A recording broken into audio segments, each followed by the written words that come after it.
This channel does not promote any violent, harmful, or illegal activities. All content provided by this channel is meant for an educational purpose only.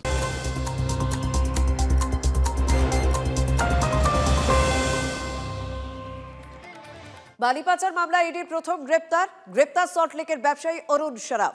GD mining সংস্থার প্রাক্তন director এই অরুণ শরাফ। বৃহস্পতিবার দিনভর জিজ্ঞাসাবাদ করা হয় তাকে, তারপর তাকে গ্রেপ্তার করা হয় রাতে মুখ্য বিচার বিভাগীয় আদালতে তাকে তোলা হয়। ইডির আইনজীবী 14 দিনের হেফাজতের আবেদন জানালেও একদিনের ইডি হেফাজতের নির্দেশ আদালতে।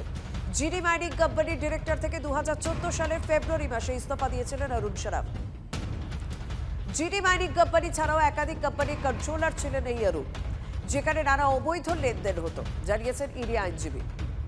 অভিযুক্তের বিরুদ্ধে 78 কোটি টাকা দুর্নীতির অভিযোগ রয়েছে। 29 লক্ষ নগদ টাকা উদ্ধার হয়েছে তার কাছ থেকে। অরুণ শরাফকে প্রভাবশালী বলে আদালতে সওয়াল ইডির আইনজীবী। বেশ কয়েকবার তল্লাশি চালানো হয়, একাধিক জায়গায় তল্লাশি চালানো হয়, দীর্ঘক্ষণ তাকে জিজ্ঞাসাবাদ করা হয়। অবশেষে আজ রাতে তাকে গ্রেপ্তার করা হলো। একদিনের ইডি হেফাজতের নির্দেশ।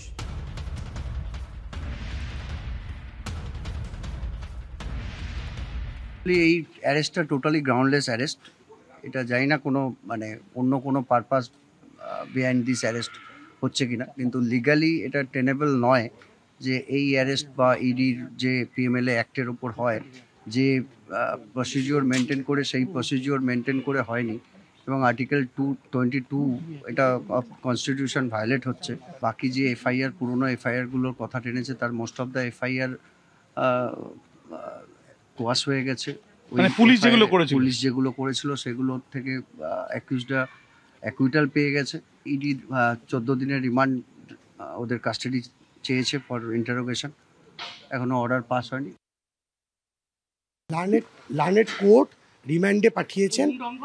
আগামীকাল বেলা 12টার সময় লার্নেড চিফ জাজ সিটি সেশনস কোর্টের সামনে প্রোডাকশনের ডাইরেকশন দিয়েছেন। কালকে বেলা 12টার সময় আবার লার্নেড চিফ জাজ সিটি সেশনস কোর্টের সামনে ওনাকে প্রডিউস করা হচ্ছে। এখনো পর্যন্ত আমরা যেটা পেয়েছি 78 কোটি টাকার কারচুপি পেয়েছি, মানি লন্ডারিং এর অফেন্স। এখনো পর্যন্ত ইনভেস্টিগেশন সবে শুরু হয়েছে। উদ্ধার হচ্ছে নগদ 29 লক্ষ টাকা।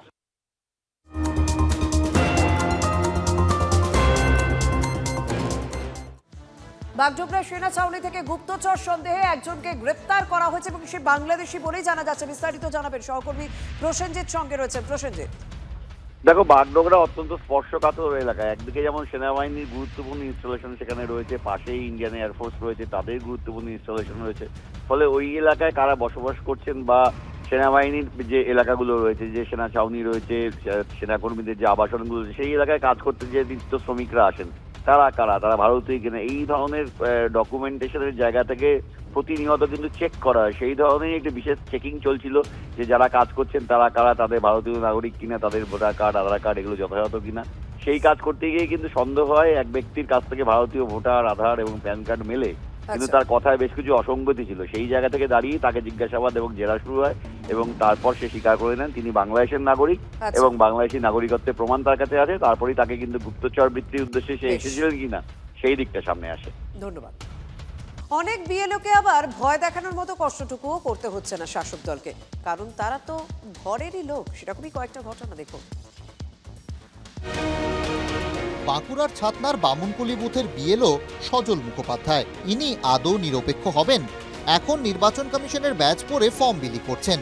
ইনি শেষ পঞ্চায়েত নির্বাচনে তৃণমূলের প্রার্থী ছিলেন, হারলেও তো গায়ে তৃণমূলের ছাপ।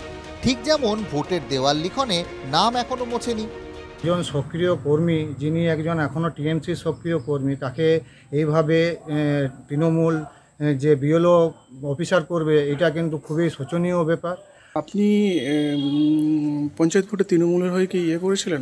অনেকদিন আগে করেছিলাম, এখন আর পার্টি কিছু করি না। হরিবল বলরে বিজেপি গেল রে। উনি জনগণের কাজ করছে, ভোটার লিস্টের কাজ করছে, এসআরের কাজ করছে। বিজেপি কোথাও নাই, কিচ্ছু নাই। আর এক তৃণমূল নেতার কীর্তি দেখাই। দক্ষিণ 24 পরগনার কুলপিতে বিএলওর ধার পর্যন্ত ধারেননি তৃণমূল বুথ সভাপতি। নিজেই বাড়ি বাড়ি গিয়ে এনুমারেশন ফর্ম বিলি করা শুরু করে দিয়েছেন। তৃণমূল নেতার হাতে ফর্ম পৌঁছলো কি করে?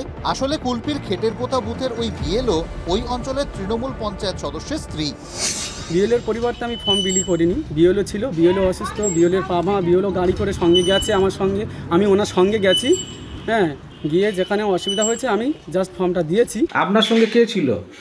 ওই বিএলও কোন দলের?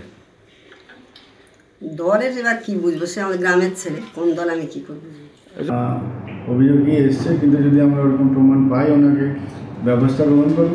দল, সংসার, কমিশনের কাজ সব কিভাবে একাকার হয়ে যাচ্ছে দেখলেন।